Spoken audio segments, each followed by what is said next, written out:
express de gitano de patata i tonyina. Necessitem patates, ous, tonyina en oli, pastanagues, oli o mantega, olives, cogombrets, anxoves, salsa de tomàquet, maionesa, sal i pebre. Bullim les patates amb pell a foc suau uns 20 minuts. Comprovem la cocció punxant-les amb un escuradents. Les deixem refredar una mica, les pelem i les tallem. Mentrestant, bullim els ous uns 10 minuts. Els refredem i els pelem. Ratllem la pastanaga i tallem tots els ingredients del farcit a trossos petits. Aixafem les patates amb una mica d'oli o mantega i sal i pebre al gust.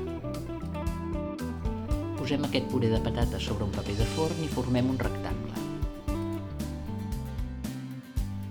Procurem que ens quedi ben pla i llis. Preparem el farcit amb la tonyina, el tomàquet i tota la resta d'ingredients.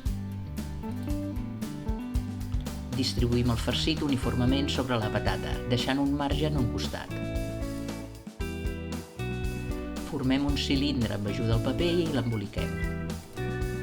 El posem a la nevera un mínim de 3 hores, millor si es fa d'un dia per l'altre. Una estona abans de servir, el cobrirem amb maionesa, el decorarem al gust i el posarem novament una estoneta a la nevera. És un plat fantàstic per quan tornem de la platja. Ja em direu si us agrada. Moltes gràcies i fins aviat.